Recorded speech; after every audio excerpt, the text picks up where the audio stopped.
Thompson. I work for HR Recruit, and today's boardroom is about limiting beliefs and how they can get in our way. So I will hand you over to Marion, who's going to talk to you about this interesting subject. Thanks, Marion. Thank you very much. It's really nice to see some familiar people and meet some other ones. And those that do come regularly know I work quite a bit with Joe doing these different boardrooms. And the topic that we thought would be useful this time is around limiting beliefs. I do a lot of work around sort of well-being and coaching and unleashing you in terms of, what gets in the way of being the best version of ourselves. And I think it is an interesting topic, particularly if you've never really thought about it. If we've always lived with a particular internal narrative, we might not ever have really taken a step back to challenge it. So what I'm aiming to do, we're not going to overcome all our limiting beliefs, obviously, within a 45-minute session. But what I'd like us to have the opportunity to do is just think a bit more about them, which ones you might have, some you might not even recognise, and reflect on how some of these might be impacting you, and to think of some strategies that might work. And I just want to put in here that actually within this session, I'd like us to think about sort of the more, I suppose, the lighter weight limiting beliefs, if you see what I mean. When we do coaching, and I do coaching with sort of particular NLP techniques, we can dig quite a long way down, but I just want to be mindful where we're talking today, just thinking in more general terms about limiting beliefs. And if we start by thinking and recognising that actually beliefs are not facts. They're views, their opinions, their interpretations that we've made on the world. And we have 30 billion brain cells, 100,000 different chemical reactions going on in the brain. So the potential number of thought patterns is greater than atoms in the universe. There are so many things that could be happening. The brain processes 11 billion bits of information per second. It varies a bit according to what source you look at, but they are in the unconscious mind, whereas the conscious mind can only process 7 plus or minus 2 bits of information. So if you think about it, the unconscious mind is far more powerful than the conscious mind, because we can't consciously process all those bits of information. If you just think about the basic things that you're doing with that, just if you went to lift your arm, actually the number of instructions that are going on at some level to tell you which muscles to do and what is happening is all bits of information that are going through the unconscious mind. So how do we create those beliefs? We go through different stages of cognitive development, and we start in the early couple of years. Most of the learning is through sensory experience. Babies will feel and taste, put everything in their mouth as part of their learning. And then the age from 2 to 7 is called the pre-operational stage. These stages are sort of the best known model is Piaget's theory of cognitive development. And this pre-operational stage is when we start to try and make sense of the world.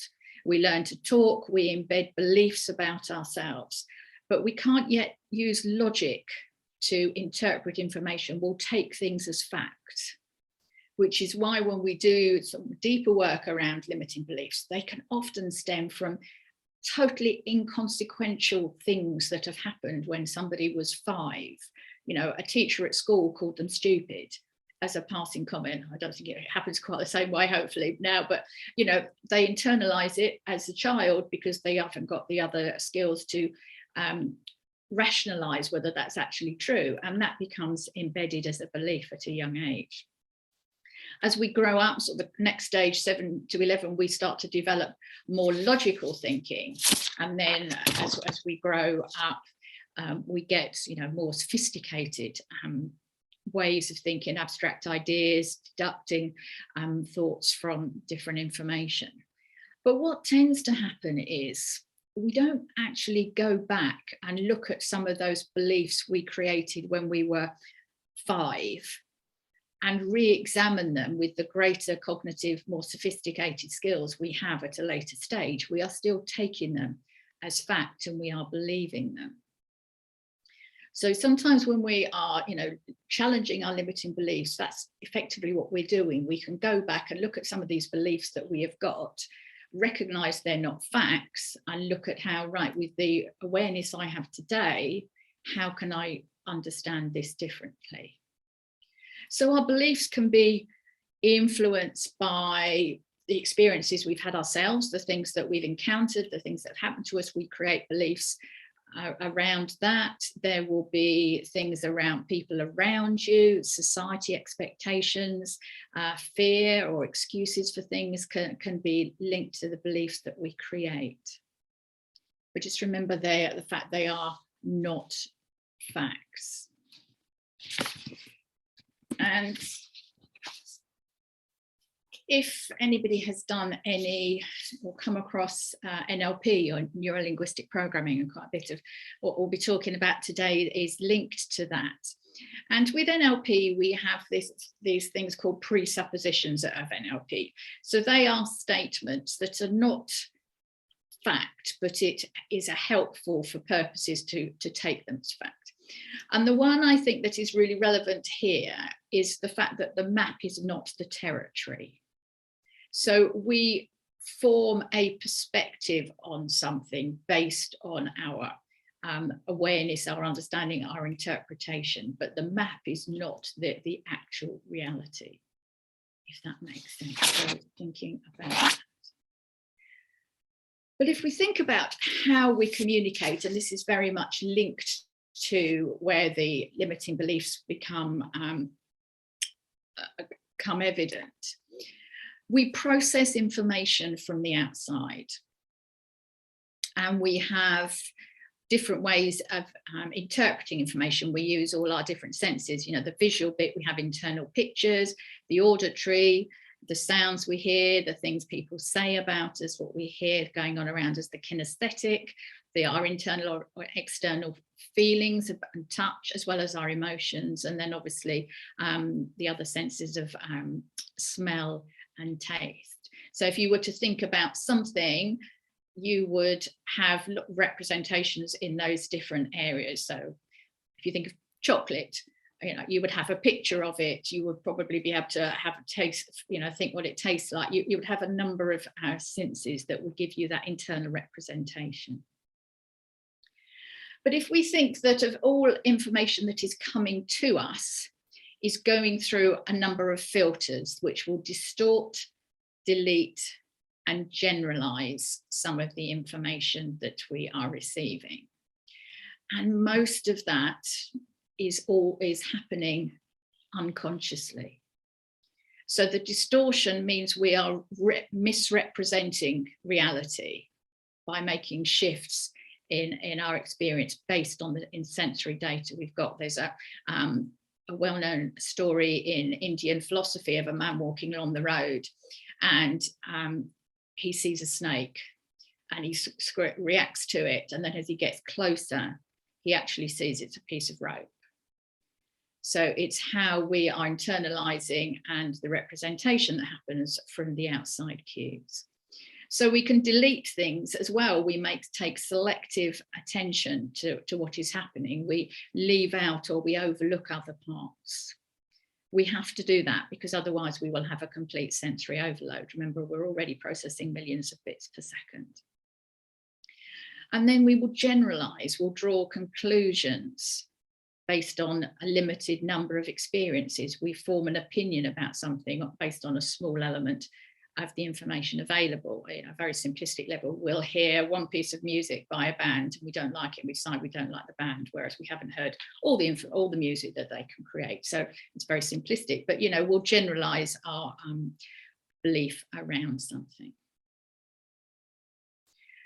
And if we take this to think about the difference between unconscious and conscious, it will make us realize, there is so much happening all the time, and we have to have these systems to create manageable ways to manage the data. And an easy example of this is, I think, if you think of, if I was asked you to name 7 products in a category of something that you were totally uninterested in, you'd probably get 3 or 4. if I was asked you to create make a list of 7 things in an area that you're totally interested in, you could probably come up with a lot more, because the way that we delete and generalize information, if we're interested in it, we'll retain the information because we view it is of value to us. The example of that, again, simplistic level, you buy a white car and suddenly there seems to be a lot more white cars on the road, because the way your filters are working, you'll notice the things that are around you. So if we carry on to think about limiting beliefs and recognizing that beliefs are not facts, but we do know that some of these unhelpful beliefs are holding us back. They prevent us becoming the best versions of ourselves. And that can lead us to missing out on things. You know, the belief that we're not going to be good enough for the next job prevents us applying for a promotion. Where we have challenges is that they can be very deep within our unconscious mind. Remember, some of them may have been there since we were young children, and we haven't gone back to challenge them since.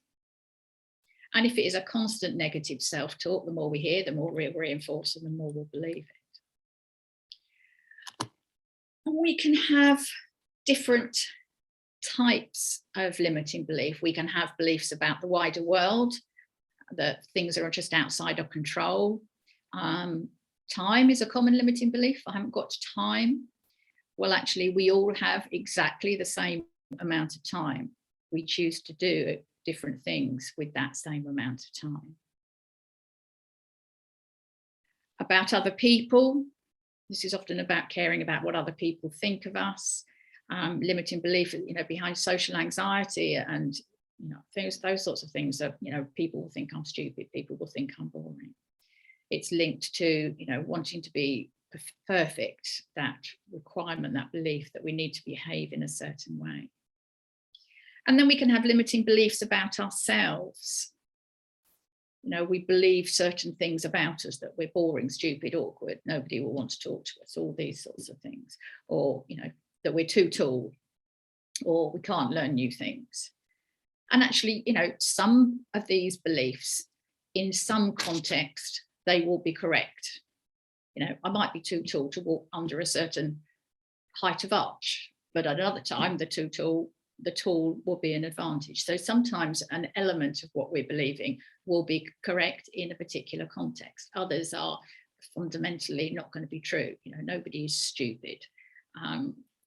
Nobody is boring. Actually, you might not have the same area of interest as somebody else, but people are not inherently what they are. So what I'm going to suggest we take a moment just to think about, and we'll go into groups just to think about it, is what would happen if you could suspend all your limiting beliefs? If you woke up tomorrow and you could perhaps think of one particular limiting belief that you're aware of. If you were to wake up tomorrow morning and that belief had disappeared, or you changed it into a different enabling belief, what would be happening? Okay, so I'd like you to have a bit of time to think about that, and then afterwards we'll think about some strategies you can use to actually increase or change some of your limiting beliefs, change the thinking around. So, Jo, can you put us into groups, please? I'm hoping. How long do you want, Marion? How long? Well, can we go for about 8 minutes? Okay. So, what sort of things were coming up in your discussion? Anybody want to share what was coming up? What would happen if you woke up tomorrow and any beliefs you had that were not helpful had disappeared? How would it feel? What would you be doing differently? Were there any thoughts coming up? All the videos for me have just suddenly frozen, but hopefully you can hear me. Check. Yeah, can hear you. Okay. We had a very similar and very timely limiting belief is that imposter syndrome. Mm-hmm. I imagine it's a lot of people have that at the moment, and it was really nice to hear from the others that had similar experiences, and nice to feel that you're not alone in that limiting belief. So and um, it was better summarized than I could do it. But what we would do if we didn't have it would be we'd be flying. We get further than we are, and we wouldn't worry about it so much. So. Yeah, I think one of the things, don't add the fact that we have a limiting belief as another reason to self-criticize. Recognize that we've created these limiting beliefs to keep us safe. When they were first created, the behaviors we associated with it are ultimately about protection. If you think about it, the way you're behaving because of your limiting belief is trying to stop exposing you to something that you fear, some level of harm, whether it's rejection or whatever it might be, feeling silly. Ultimately a limiting belief has been created with the best intention. It was created to keep you safe. But certainly in fact I put a post on LinkedIn yesterday with this sort of headline, is it just me? Because so many of the sessions I've been running recently around self-care and things, people seem to believe that everybody else is coping, everybody else is managing, it's only them that are frantically pedaling below the surface. So it's we're all experiencing our different version of the challenges in the world, and we all have our different combination of limiting beliefs. Any other observations that were coming out beyond the recognition that actually we're not alone in the ones that we have? We'll all have our unique combination of them. So let's look at a particular idea as to how we might work with our limiting beliefs, and recognize that it's not an easy, immediate thing that we can do. And also thinking about where limiting beliefs have an unhelpful power is that we almost create a self-fulfilling prophecy around it. If we're believing something, we will often behave in line with that belief, which is not helpful. I was thinking it's kind of linked to studies in education, where the way people are made to feel very much affects how they perform. If they're made to believe that they are able, potential, whatever, they'll step up to that. And I didn't have a chance to look up specific studies, but I've seen things over the years, whereas children that are taken into an environment where expectations are low, they will achieve down to the level of that lower expectation. But anyway, if we think about our limiting beliefs and how we can change them. So think of a particular limiting belief. Remember, it's going to have been embedded in there a long time. The first thing we actually need to be doing is bringing it from that unconscious mind into the conscious awareness. And we need to believe and understand that we can start to do things differently. But change can be difficult. Remember, the belief has been there to keep us safe. But by changing that limiting belief, we have the opportunity to experience life in a new and potentially better way. If we recognize that a limiting belief has held us back, if we can reframe that into something, then we have an opportunity to experience new things. But we do have to take some responsibility for making those changes. We need to take actions to create this new version of the world that we want. So what I would encourage is, don't try any major big expectations. Think about those small stepping stones that you can take. So what I'm going to do is just talk through these 6 stages, and then put you into your groups to have a chance to have a look. So it might be helpful just to take a screenshot or something of this, so you've got it when you go into the group. I meant to type them up before, but I didn't, to put it into the chat. So first of all, identify a particular limiting belief. Name it, label it, recognize what it's actually called. And then remember and recognize it is just a belief. It is not a fact. It is an interpretation you have created of something. It is founded on false information, potentially. It's could be totally untrue, or it could be elements that there, if you put it in some context, it is factually. But remember, a belief is the way you've constructed an interpretation of something. So recognize that. And then challenge it. Recognizing it is just a belief, it is not a fact. Question it. Challenge the false thinking you have had that has been creating that fact. So ask yourself, I'll go through these quite slowly so you have time to think of them as I'm going. What are the supporting facts to that belief? So say, what are the facts you've got that actually support that belief?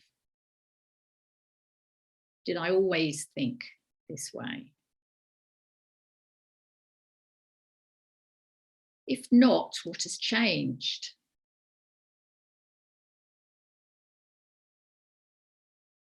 And what evidence can I find that actually contradicts that belief? What evidence have I got that actually shows me that that belief I've been holding is not true? And then thinking about, is the belief that you are holding helping you to progress towards any goals that you've got? Is there any secondary gain? Is there something that you believe that you need to hold on to it for? One of the common things in relation to people's belief about self-criticism and self-judgment is that we need to do that, otherwise we let ourselves off. It stops us from learning, whereas actually research into self-kindness shows the opposite. It shows if we come from a place of kindness and support, we actually achieve more, and it's a nicer process. So think about, is a belief that you're holding helping you progress towards your goals in some way or not? What would I think about the belief if I was someone else? Perhaps pick someone you admire. How would they think about this belief?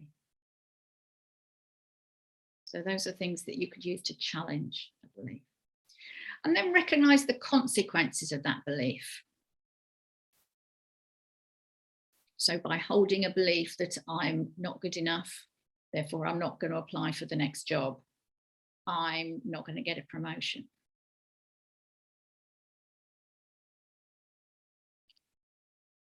And then how could you adopt a new belief? What language could you use to put a loop? So what I would suggest when you're thinking about how you frame a new belief, don't just try and change the negative of using the same language to a positive. Create a much more empowering statement that says about where you want to go to. So what would you like as your new belief? What would serve you better and help improve your life?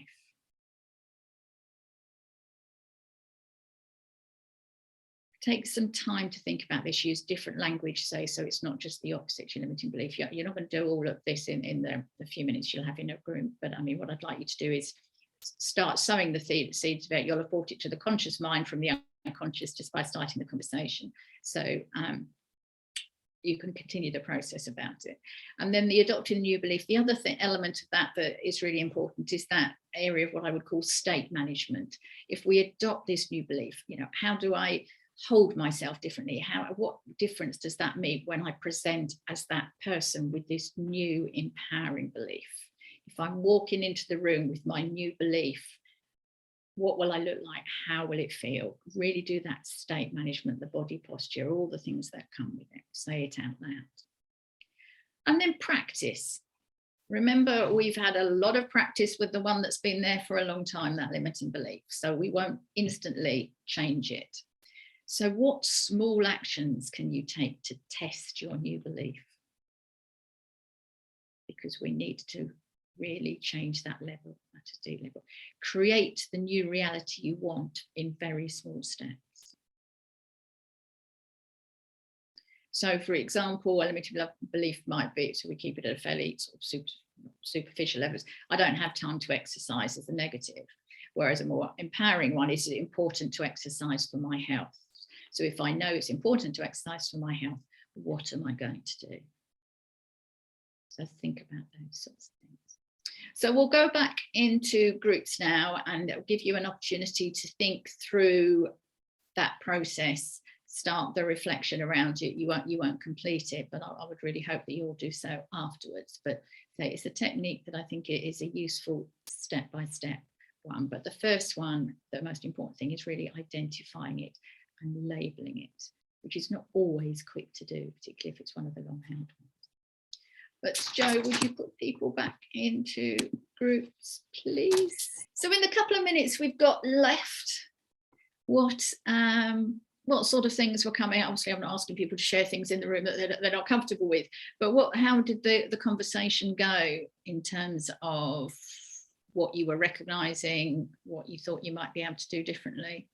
Anybody comfortable to happily share? A lot of beliefs that stemmed from our past, whether that's to try and get attention from a parent or because a parent has said something to you, and a lot of working through how it's going to take a lot more time to sort of work through where is the opposite belief, where's the evidence that we can prove ourselves wrong, and actually does that matter what those thoughts of our parents were anymore, because actually we probably couldn't control that anyway.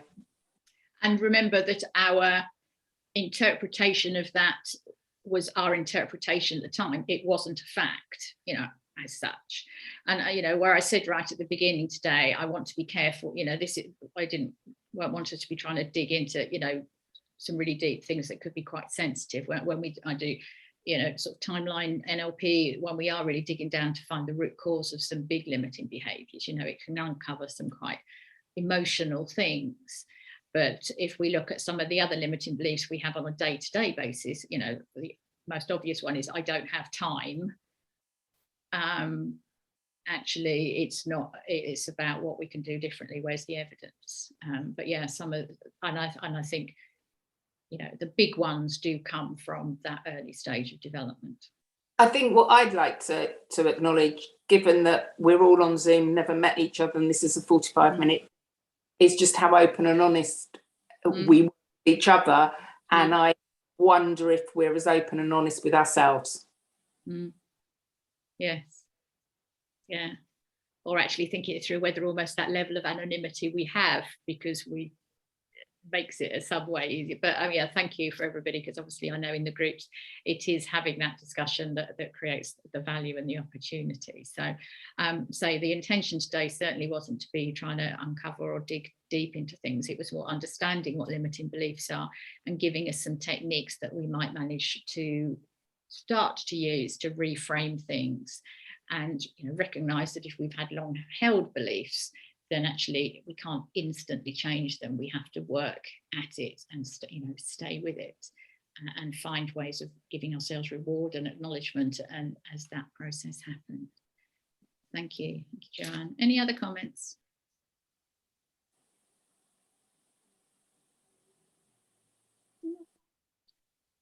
Oh yes, yeah, hand that Stonetta. Yes, so I wanted to say there's one thing that you said earlier that stuck in my mind. The one that the limiting beliefs that we have are the ones that were formed when we were younger.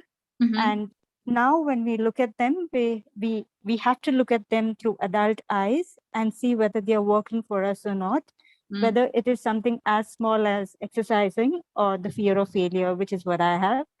And reaching that stage of introspecting on what you are with your limiting beliefs, I think it does take a lot of introspection, and it does take a lot of digging into your past.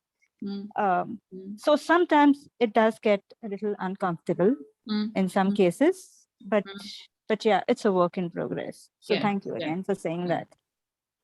And also, being mindful, as I said right at the beginning, in terms of sort of the safety reminder, people come here, it's a very much general discussion. I don't know what's happened in people's past. Sometimes there will be some very difficult things that have been right to the root cause, and that's certainly where wasn't what I was looking at today. But yeah, recognizing we just don't, exactly as you said, thank you, we just don't go back and recalibrate which is effectively what we're doing. We don't go back and re-examine those things that we've been taking as fact for so long. So thank you. That kind of brings us to the end of what we want to cover today. Just to let you know that this limiting beliefs is one of the things that I cover on part of my Unleashing You program, which is all about the things that help us be the best version of ourselves, the version that we want to be. And that program, actually, just saying, Joe has just got ILM accreditation, which I'm really pleased about, because it's recognizing that leadership management training comes in all guises, and actually getting ourselves to the best place we can be actually enables us to be good leaders and good managers. So if you're interested in finding more, I'm actually at International HR Day last week. I was there's a draw running till the end of the month for a free place on the program if anyone is interested. So that brings us to, so yeah, QR code and various other bits there if you wanted it. But Joe, that brings us to the end. So if I can hand back to... Yeah, thanks very much, Marion, and thanks very much to everybody for participating. The next session that we've got running is actually 2 weeks today, on the 9th of June, and Marion is facilitating that session with a lady called Deborah Wilkes, and it's about increasing your impact as a HR professional. So I will send out an email to everybody this afternoon with details about how to subscribe to that. I will put a post on LinkedIn, and if you could share your comments, I'd really appreciate it. But other than that, thanks very much, and have a good afternoon.